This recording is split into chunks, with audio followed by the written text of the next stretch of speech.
gusta tú.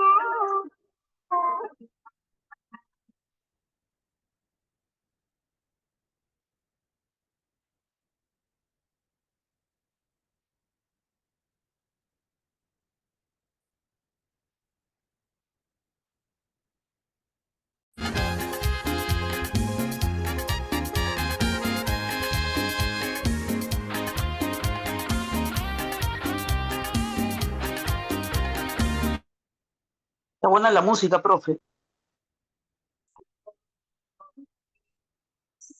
Ay, antes, si hay estrellas, que estarán. Ya no me importan los demás. Cuando realmente quiero ver, lo que me importa es tú. Te llevaré como un tatu.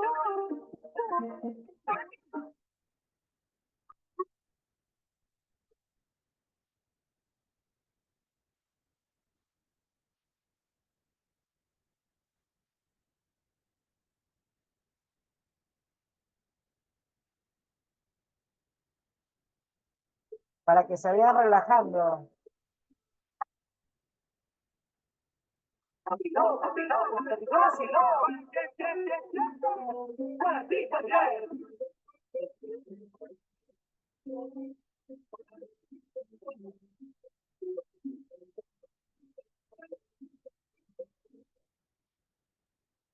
Solo una noche, esto es solo una noche. Quiero tenerte, nuestro corazón y no te encuentro. Cuerpo es sirena, bello cuerpo es sirena. Quiero tenerte, nuestro corazón y no te encuentro.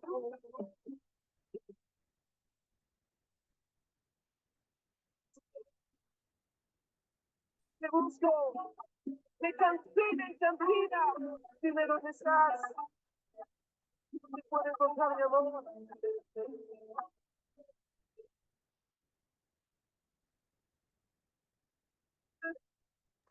Profesor, me está agarrando C.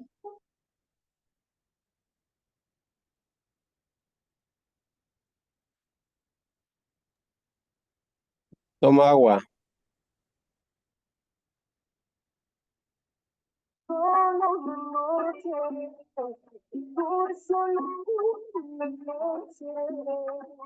Quiero tenerte, nuestro corazón y no te encuentro. Cuerpo es sirena, bello cuerpo es sirena. Quiero tenerte, nuestro corazón y no te encuentro.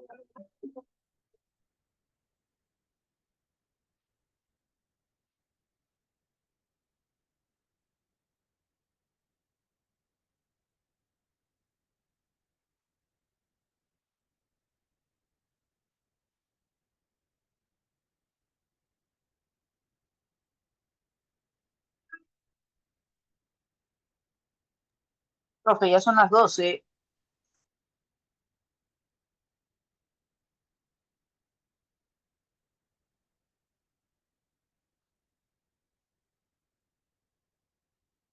Solo una noche, por solo una noche. Quiero tenerte, nuestro corazón y no te encuentro. Cuerpo es sirena, bello cuerpo es sirena. Quiero tenerte, nuestro corazón y no te encuentro.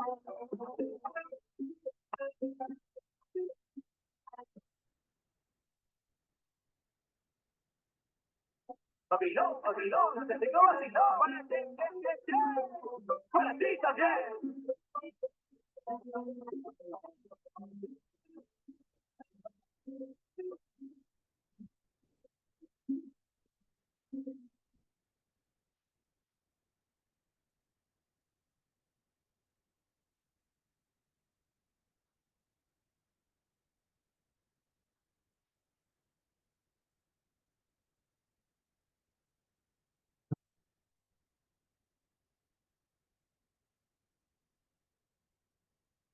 Bien, chicos.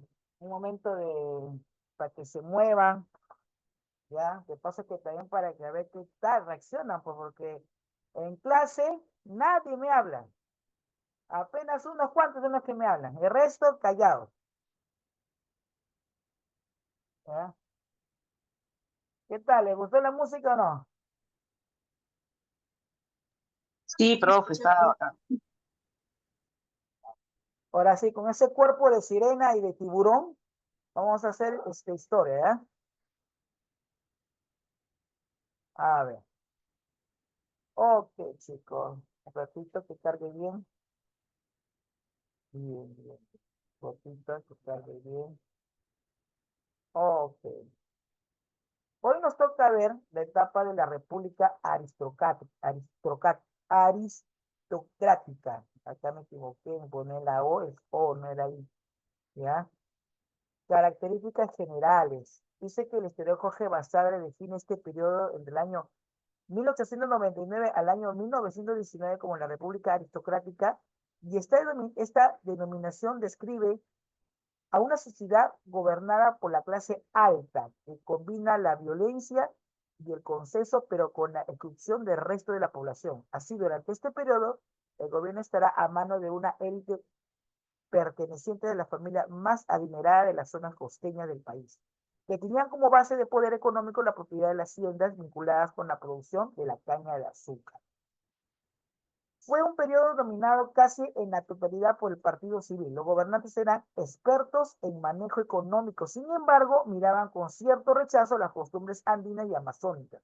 La cultura andina fue despreciada por los altos círculos limeños en el momento en que se fomentaba las artes y la cultura, pero llegada de Francia o Inglaterra. Aspecto social.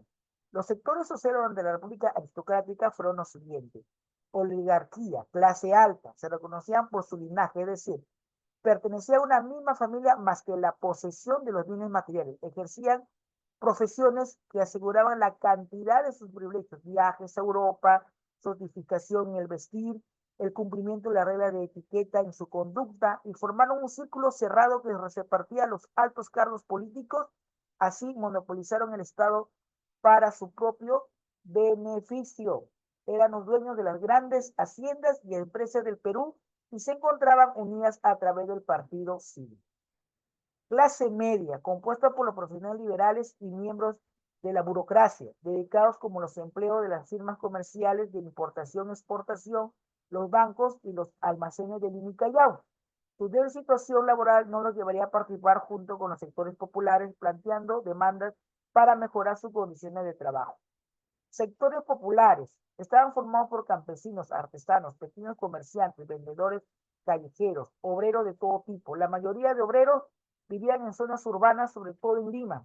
El proceso de industrialización también permitió la formación de grupos compuestos por los obreros, fábricas y en el proletariado. En el interior del país estaban los campesinos indígenas, quienes eran víctimas de la explotación y su pasión de tierras.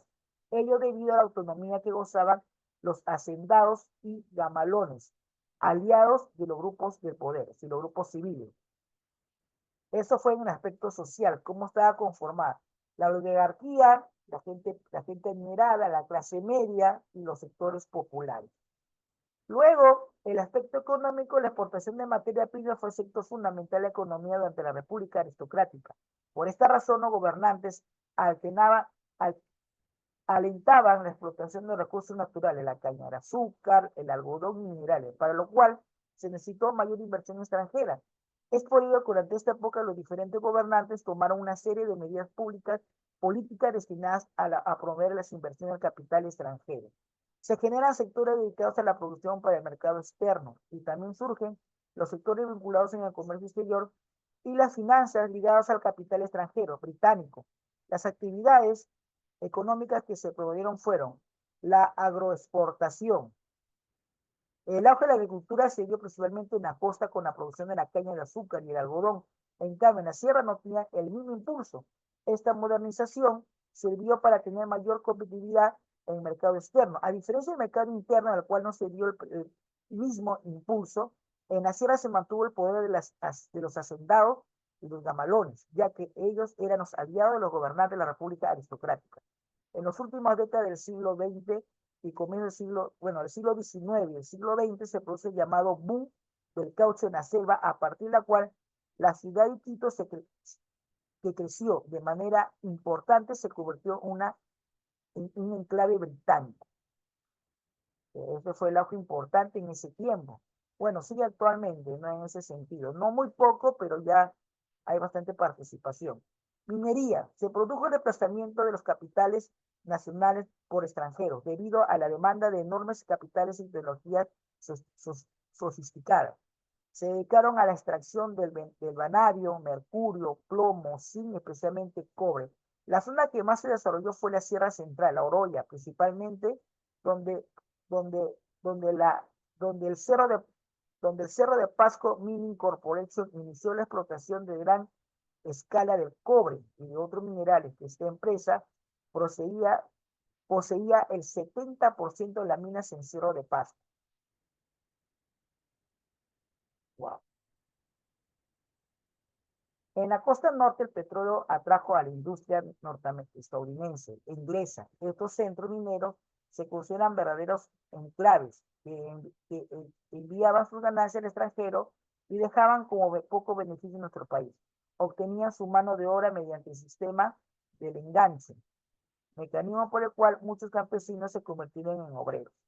Industria incipiente. Se produjo la aparición de sociedades financieras y de seguro con la cual se establecieron las bases para iniciar el proceso de industrialización en el país. Se expandieron los servicios públicos como la Compañía de Ferrocarril Urbano de Lima, Sociedad de Alumbrado Eléctrico y Fuerza Motriz de Piedra Lisa y Empresa Transmisora de Fuerza Eléctrica. El Estado del Apoyo con la creación del Ministerio de Fomento en 1896, la Sociedad de Industria en 1896. Cabe destacar que algunos fundadores de la industria asumieron funciones dentro de la administración del Estado, relación entre capital y poder político. Sería el rubro textil donde se expresaría mayor dinamismo debido a la abundancia y la buena calidad de algodón Inglis, que se abarató los costos de producción.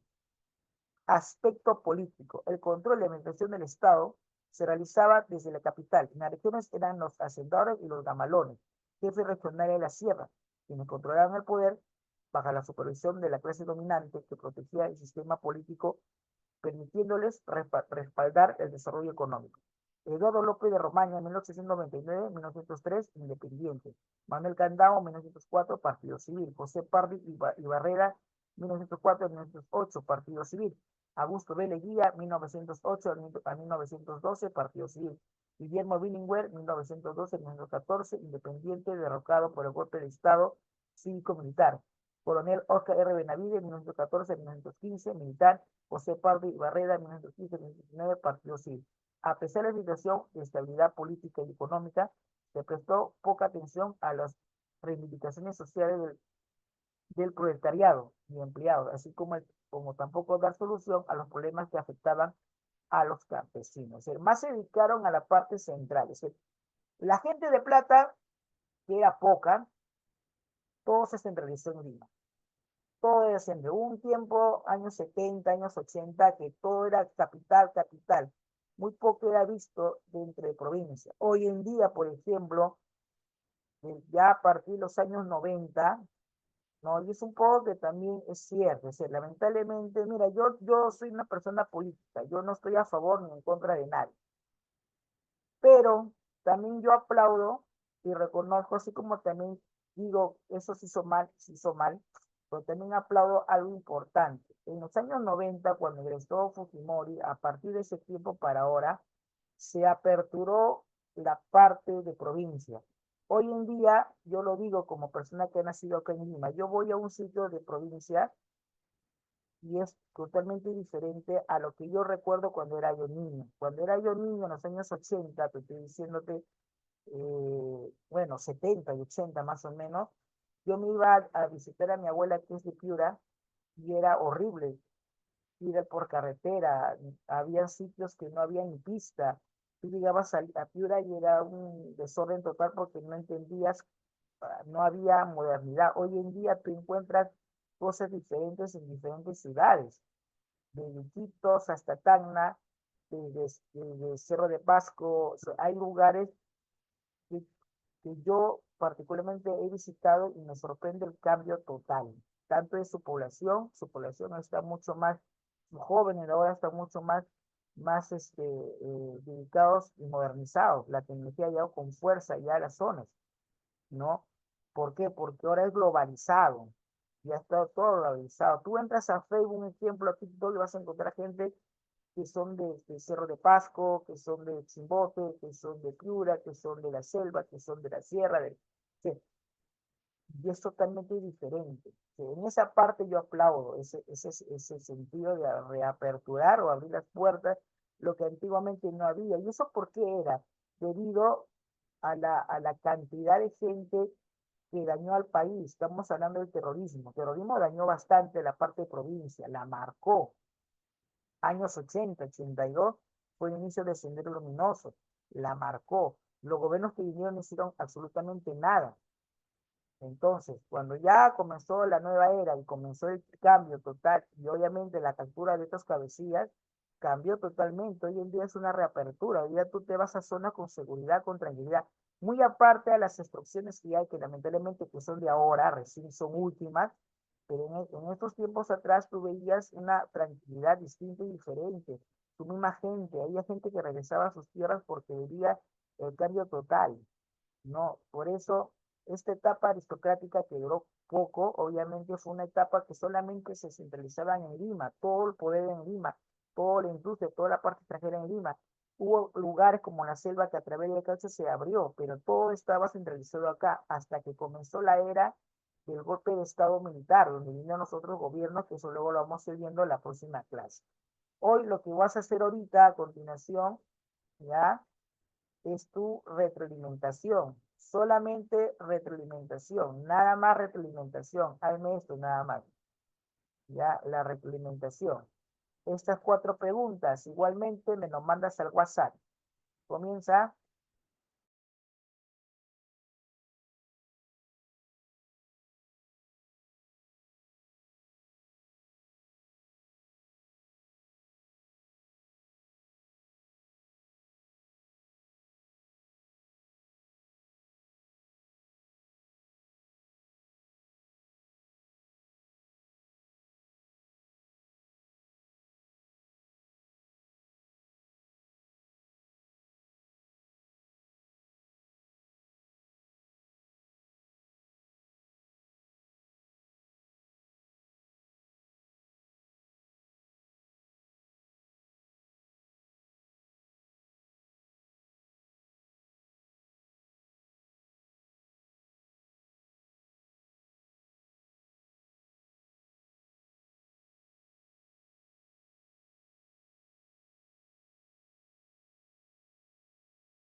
historia posterior a lo que vendría a ser el segundo militarismo o periodo de la reconstrucción nacional.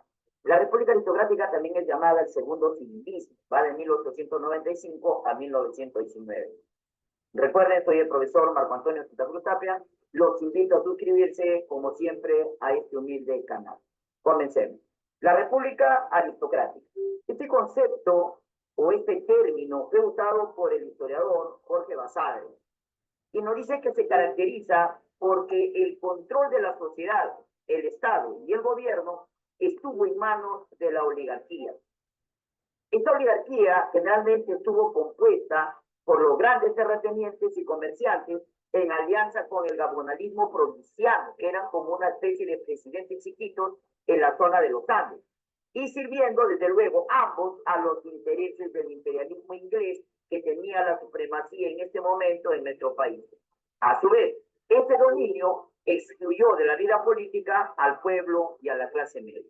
Políticamente, durante este periodo se va a dar el predominio del partido civil. ¿Lo recuerdan? Aquel partido que fue fundado por don Manuel Pardo y que va a tener la mayor cantidad de presidentes durante este periodo como ningún otro partido lo ha vuelto a hacer durante toda la historia de nuestra vida republicana. Económicamente, la principal actividad fue la agroexportación. Aquí van a surgir los llamados varones del azúcar y del algodón. Se va a incrementar asimismo el proceso de industrialización, pero de una manera dependiente del capital extranjero. Los cambios sociales se hacían a partir de los enclaves, es decir, de las empresas que funcionaban con capital extranjero y se dedicaban a extraer materias primas de un territorio en el cual no tenían plena autonomía.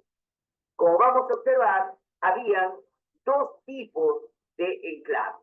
Veamos el primero. Los enclaves agrarios, o también llamados de la costa. Estaban ubicados principalmente en la costa norte, dedicados a cultivar algodón y caña de azúcar, que luego eran exportados. Aquí se destaca el capital inglés, sobre todo de los famosos Greys, del alemán Gildemeister, etc., quienes eran llamados los varones del azúcar. También encontramos a grandes hacendados, como por ejemplo a don Antero Aspígara, a Candamo, López de Romaña, a los Pardos, entre otros. Ajá, eres de los que anda combinando celdas dentro de tus tablas en Excel, o de los...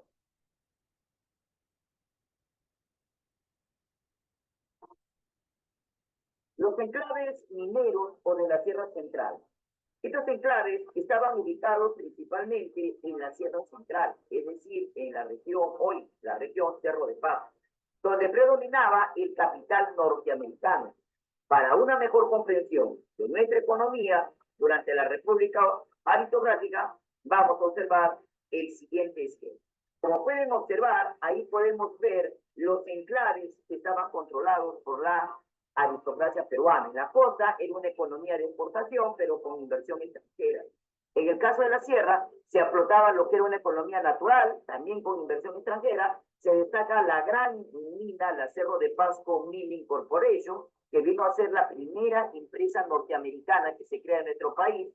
La mano de obra era servil, mayormente a nivel de servidumbre, que mayormente eran enrolados, siguiendo pues la nefasta práctica del enganche. En la selva, la inversión se hacía para la extracción de caucho, para los fabricantes de neumáticos, y que va a tener pues como consecuencia la explotación y la muerte de miles de indígenas de nuestra Amazonía. Y para ello se hacían pues habilitaciones, que ya lo estudiaremos más adelante cuando hablemos de Carlos Fermín Vizcarra y de Julio César Araña, y las famosas correrías. Como pueden observar en el mapa, entonces podemos observar allí cómo esta aristocracia empezó a repartirse en nuestro país y lo tenían prácticamente como si fuera pichacra, así lo tenían. Por eso es que hoy nuestro país todavía no tiene esa homogeneidad característica de una nación, de un país unido para que pueda desarrollar. Y ojo que más adelante vamos a mencionar algunos apellidos que ahora sí van a comprender por qué hoy nuestro país está como está, porque todavía estos aristócratas que se hicieron ricos con la venta de nuestro guano, que se hicieron ricos con la explotación de nuestras riquezas, hoy en día todavía ostentan el poder. En este caso, vamos con unos ejemplos. Por ejemplo, los Aspíllaga controlaron lo que es Cayaltí, en la región Lambayeque, los Larcos, los Graham Rowe, los Gildemeister, por ejemplo, que tuvieron una sociedad agrícola más grande, ¿no?, en lo que es la Libertad, en Cartavio. Don Manuel Candamo, que se convirtió en el hacendado más rico del Perú y que, sin embargo, luego va a ser presidente de la República. Los Leguía, ricos hacendados en la zona de Cañete, Ica. Los Gibson, propietarios de la Sociedad de Ganaderos del Sur, miren, tuvieron más de 200.000 hectáreas, los Gibson. Los Ríquez, los Eduardo López de Romaña, con más de 50.000 hectáreas. En este caso, los de La Piedra, en Pomalca, aquí en la región Lambayeque, sí, por favor, hay unos errores en las flechitas. Los Pardo, en Tumán, también en la región Lambayeque. Los Fernandini, dueños de minas, y sobre todo, pues, la intervención de la Cerro de Pasco Copper Corporation. Sí, entonces ahí tenemos una visión general de cómo fue, pues, el control que tuvo esta aristocracia de nuestro país, y repito, a la que lo vieron simplemente como su chato, a quien se le podía sacar todo el provecho del mundo. Y a los indígenas, pues, como una mano de obra barata y servil. La oligarquía peruana, al igual que otras en Latinoamérica, adoptó el positivismo como su sustento ideológico. Así ellos consideraban lo siguiente. ¿Qué nos dice el positivismo? El derecho es el derecho y hay que cumplirlo. El derecho debe ser obedecido. El derecho es razón suficiente para actuar con toda justificación moral. Y como estos aristócratas se creían con el derecho de gobernar, con el derecho de administrar, con el derecho de poseer toda la riqueza de nuestro país, simplemente lo tomaron, se nos explotaron y se enriquecieron. Basándose en eso, era su derecho. Tristemente, para nosotros, la encontraron un gran aliado en lo que fue la misma Iglesia Católica. De esta ideología podemos entonces nosotros comprender por qué en el Perú se consolidó la oligarquía, que es un gobierno de pocos. Es decir, el poder se concentró en pocas familias, y eso es hasta la actualidad. Si no, veamos los grandes monopolios y oligopolios que las empresas, que los medios de comunicación quieren ocultar y que existe en nuestro país. El término aristocracia, ¿qué significa? Que el poder político es ejercido por una clase privilegiada, compuesta por nobles y las clases sociales más altas y pudientes. Profesor, ¿cómo lo puedo diferenciar la aristocracia de la oligarquía? Ah, bueno, la aristocracia también es oligárquica, también son ricos, también son pocos, solo que para que la oligarquía sea aristocrática necesita un apellido de prestigio. Entonces, este apellido de prestigio, según ellos, eran pues los Pardo, los Aspíllaga, los Gildemeister, los Rockefeller, los Pardo, etcétera, etcétera. Entonces, ahí es donde ellos le dieron a su apellido, pues, un nivel, digamos, casi como de soberano, y los demás apellidos, pues, empiezan allá a quedar dentro de lo que es el lumpen, dentro de lo que es el pueblo, por lo tanto, no estábamos a su nivel. Asimismo, durante este periodo es que surge la plutocracia, que es el gobierno de ricos, es decir, de un grupo de personas. Como pueden ver, esta oligarquía, la aristocracia y la plutocracia son conceptos que tienen mucho en común. Ahora, es también durante este periodo en que esta corriente europea, claro, la aristocracia peruana, tomó pues conceptos importantes que les van a servir a ellos. ¿Cuál es? El orden y el progreso. Sin orden no hay progreso. Así que nada de levantamientos, nada de protestas, nada de reclamar, porque eso es desorden. Y si hay desorden, pues no hay progreso. En el aspecto social, se extreman las diferencias durante este periodo entre el Perú real y el Perú oficial. Y esto es hasta la actualidad. ¿Cómo así? El Perú real es el Perú de los pobres, el Perú de los indígenas, el Perú de los negros, el Perú de los aborígenes de nuestra selva peruana, el Perú de los pobres, el Perú de su papá. Ese es el Perú real. El Perú que no nos alcance el dinero de repente hasta fin de mes para poder sustentar a nuestras familias. Mientras que el Perú legal es ese Perú de arriba, ese Perú que goza de los beneficios de la riqueza peruana. Siempre se dice que en el Perú la economía ha estado bien, pero ¿para qué? Para el Perú legal, para los que ostentan el poder, para el pueblo, para el Perú real, esa economía, ese dinero que se ha estado llegando, pues no chorrean, ni gotean, ni gotitas caen. ¿Sí? Entonces, en este momento hay una diferenciación total. ¿Por qué? Porque los aristócratas del Perú legal miraban al pueblo, al campesino, que es el Perú real, lo miraban como si fuera, ¿qué? Un sirviente. Miraban al Perú como si fuera su chacra. No lo veían que tanto ellos como nosotros somos uno solo, que estamos viviendo en un solo territorio que se llama Perú y que somos una sola nación y que la riqueza debe compartirse entre todos. No lo veían así. Y lo peor es que hasta ahora no lo vemos así. Y lo más triste es que ese Perú real todavía no despierta. Y ahí que decimos que la peor parte de una sociedad manipulada por la política es ver a pobres defendiendo a ricos culpables de su pobreza. Durante este periodo, socialmente, mire, para que entiendan eso de la separación entre el Perú real y el Perú legal, los aristócratas del Perú se reunieron ellos, ya vamos a ver, en un club que se llama el Club Nacional. Pero ellos no podían permitir que sus hijos se mezclaran con los hijos del resto de peruanos comunes y corrientes. Los hijos de los aristócratas no podían estudiar con niños pobres y en colegios públicos. Para ellos van a crear colegios exclusivos, como por ejemplo la Recoleta, que era exclusivamente para los niños, y el San Pedro, que era para las niñas de la alta sociedad. Se casaban entre ellos, entre estas familias, para agrandar sus fortunas familiares. Así, por ejemplo, los de la piedra se podían casar con los pardos, entonces surgían los de la piedra y pardo, o sea, el apellido y la fortuna. Además, como lo decía, socialmente y económicamente, cabe el término aquí también, el Perú fue controlado por este club nacional. Este club que fue controlado por 24 amigos, fundado y controlado por el Partido Civil. Estos 24 amigos eran pues los más ricos del Perú y que controlaban el país. Tradicionalmente se dice que fue fundado en una reunión el 28 de julio de 1892. La mayoría de las familias que pertenecieron a este grupo eran rentistas, terratenientes, banqueros, empresarios, productores de azúcar y algodón, dueños de diarios, ojo, dueños de diarios. Los diarios siempre han estado arriba con el poder y reconocidos intelectuales y profesionales.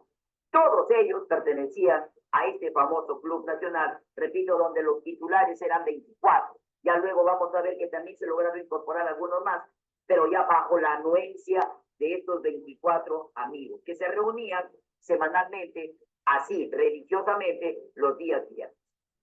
A esta élite van a pertenecer algunos presidentes como don Manuel Candamo, ¿verdad? Don Eduardo López de Romaña, etc. Entre las personas que conformaban, o las personas que conformaron, mejor dicho así, los titulares de estos 24 amigos, y hay que conocerlos, fueron los siguientes. Por ejemplo, don Francisco de Rosas Balcázar, diplomático y político, ministro durante el gobierno de don Manuel Pardo y Lavalle. Tenemos a don Luis Carranza, codirector del prestigioso diario El Comercio. Tenemos a don Pedro Correa y Santiago, mire, un gran empresario y político. Tenemos a don José Antonio Miro Quesada, los famosos Miro Quesada, director y dueño del diario El Comercio. Los Miro Quesada son dueños del diario El Comercio hasta la actualidad. Don Luis Boix, Narciso de Aramburú, Ernest Milanowski, un gran ingeniero polaco, Armando Vélez, Domingo Olavegoya Iriarte, empresario y terrateniente, Isaac Alzamora, que era un reconocido abogado, Luis Felipe Villarán, miren ustedes, abogado y ministro ante el gobierno de Manuel Candamo, Domingo Almenara, Estanislao Pardo de Figueroa y de Ávila, este abogado y político, fue diputado por Tacna y por Lima, además fue ministro de Justicia y Culto, ojo, religión, y vocal de la Corte Suprema. Pedro de Gallagher, Robertson Gibbs, miren ese nombre, empresario minero, banquero y, claro, presidente de la Cámara de Comercio. Ezequiel Álvarez Calderón, Manuel Álvarez Calderón, Calixto Pfeiffer, Carlos Ferreiros, los Ferreiros políticos que se mantienen hasta la actualidad y que no quieren dejar el poder. don Enrique Barrera y Osma, igual empresarios y políticos, don Ántero Aspíllaga, empresario y político que controló y dominó toda la hacienda Cayaltí, aquí en la región Lambayeque, don Luis Bryce y Vivero, empresario y político, ¿no? Alejandro Garland, Leonidas Cárdenas y, por supuesto, don Felipe de Osma y Pardo, ¿no? Los Pardo, vienen ahí los dueños de Tumán y todo eso, diplomático y ministro durante el gobierno de don Eduardo López de Román. Además, otro personaje. Estaba tiempo, repito.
Selecto grupo y que luego serían incluidos, pues, sería don Augusto Beleguía, que llegó a ser 2 veces presidente del Perú, don Felipe Pardo, familia de los Pardos, Francisco Tudela y Varela, ojo con estos apellidos, Francisco Tudela, hasta hoy, don aristócratas, hasta hoy, don Antonio Miro Quesada de la Guerra, don José Pardo, como le decía también para mi familia de Felipe Pardo, y Víctor de Márcua. Hasta la actualidad, repito, ellos ostentan mucho poder en nuestro país. Durante este periodo también de la República Aristocrática es que surge el proletariado, se desarrolla la lucha obrera, los obreros despiertan y guiados por el pensamiento anarcosindicalista en un comienzo y luego se va a consolidar con la ideología socialista. Surge la lucha, por ejemplo, de los obreros por lograr las 8 horas de trabajo. En el campo, los campesinos también se van a levantar y van a luchar contra los abusos de los terratenientes y los gamonales. Sí, por favor, ahí el término terrateniente, el término gamonal, investigar. Son términos muy importantes para poder comprender lo que pasó durante este periodo. Se destaca dentro de la lucha de los campesinos el levantamiento de Rumi Mac, Teodomiro Gutiérrez Cuevas, que lo vamos a estudiar en su debido momento. Los presidentes de la República Aristocrática. Los que gobernaron durante este periodo que va de 1895 a 1919, como lo pueden ver en el cuadro, está don Nicolás de Piérola, Eduardo López de Romaña, Manuel Candamo, Serapio Calderón, José Pardo y Barreda, Augusto Beleguía, don Guillermo Billingur, que fue el que lo ayudó a Nicolás de Piérola, ustedes recuerdan, a don Oscar R. Benavides y por supuesto el segundo gobierno de José Pardo y Barreda. de lo anterior, de lo que acabo de mencionar, y teniendo una visión holística del cuadro, podemos decir que durante este periodo fue el Partido Civil el que dominó este periodo, pues tuvo 6 presidentes consecutivos, 6 presidentes. Le siguió el Partido Demócrata, con 2 presidentes, como se puede observar. Estos 2 partidos controlaron y dominaron el poder durante este tiempo. Asimismo, se puede decir que en 1904 el Perú tuvo hasta 3 presidentes, como pueden observar ahí, que sería don Manuel Candamo, Serapio Calderón y don José Pardo Ibarreda, y que solamente hubo un presidente militar y un solo golpe de Estado, es decir, el que le dieron a don Guillermo Billinghurst. ¿Sí? ¿Quién es ese militar? Don Oscar R. Benavides. En resumen, durante este periodo se da pues el apogeo civilista, con razón y con justicia se le llama el segundo civilismo. ¿Cómo fue el gobierno de Nicolás de Piérola? ¿Cómo fueron los gobiernos de cada uno de estos personajes? Lo estudiaremos en una video lección posterior. Muchísimas gracias. Nos vemos. Ok. Ok. Hemos visto un poco referente a este tema, que es bien importante saberlo, ¿no? Porque es parte de nuestra historia, es parte de nuestra realidad como peruanos. Y ya bueno, y ahí también tengo estudiantes que no son acá del Perú, pero obviamente para que sepan cómo el Perú se ha ido formando, desarrollando durante el transcurso del tiempo, del año, ¿no? Ok.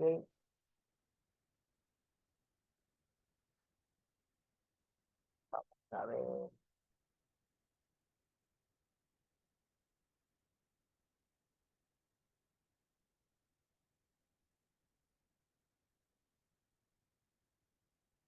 Un ratito, chicos. No.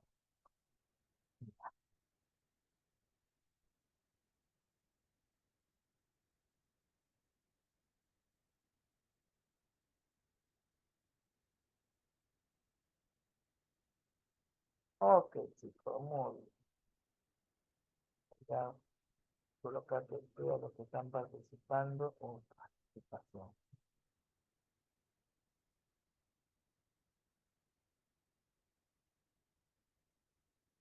No.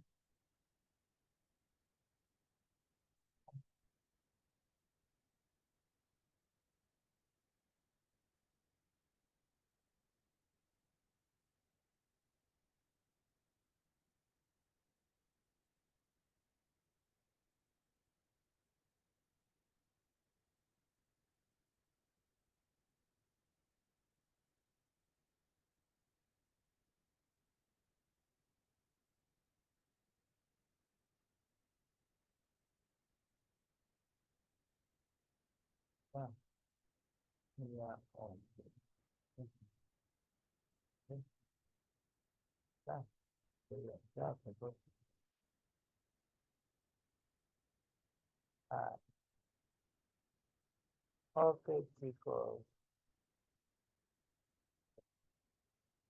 Bien, chicos, bien, bien, bien, bien. Estamos concluyendo 20 minutos antes del tiempo, ya, a ver, puntos que tengo que decir. Número 1, les tengo que acordar que la próxima semana es el último domingo de septiembre y de paso que ya son las tareas que tienen que presentar. Tienen plazo hasta el día 30, martes 30. Ya, porque ya el otro domingo es 28, día 30. El día 5 de octubre están dando sus exámenes ustedes del mes de septiembre. Hay un grupo pequeño que todavía está leyendo mensualidades, viene nuevamente viene el otro mes, así que ponerse al día en los pagos, la fecha que ustedes ya saben cuándo, ¿no? Si se les envía un mensaje, por favor, es un recordatorio, pues de repente ya cancelaste, ya no hay problema, si no, ponerse al día para que no se estén atrasando, ya, y así evitar, obviamente, atrasos, ¿ya? Por favor. Este, tienen tarea en biología, tienen tarea en geometría y en historia. Química no hay tarea en química porque lo hemos hecho en clase, los felicito, habían trabajado muy bien, ya espero que la otra semana también lo hagamos así. ¿no? Y repito, vienen los exámenes correspondientes al mes de septiembre, que es el día 5 de octubre. Te voy avisando para que vayas viendo el sentido de que de repente se te diga la mensualidad y no estés última hora correteando, sino ya sabiendo lo que tienes que hacer, ¿ya? Las tareas, ya sabes, envíalas, yo las voy a estar revisando todos los días, viendo cómo te has puesto, porque ahí la nota va automáticamente al registro. Ya en el transcurso de la semana vienen las boletas del mes de agosto, mes de septiembre, ya para que ya vayas tú solicitando tu boleta de nota. Ya cualquier asunto referente a tu certificado, referente a cómo estás, por favor comuníquense al número de la oficina. ¿Ya? O si no, me piden a mí, por favor, me puede enviar usted el número, yo con mucho gusto te lo enviaría para que tú puedas recabar toda la información que necesites, ¿sí? Porque de repente yo te puedo dar una información, de repente sin tener algo, un sustento, sino ya tú puedes conversar con la misma encargada, en este caso la misma promotora de la institución, en la cual te puede decir ella qué es lo que necesitas hacer, qué es lo que te falta, todo eso, ¿no? ¿Ok? Bien, chicos, repito, estamos acabando 10 minutos antes, ¿ya? Así que les agradezco su participación. De acá les estoy enviando la grabación de la clase. Nos estamos viendo. Buena semana. Bendiciones. Bye, bye. Hasta luego, profe. Hasta luego. Este profesor.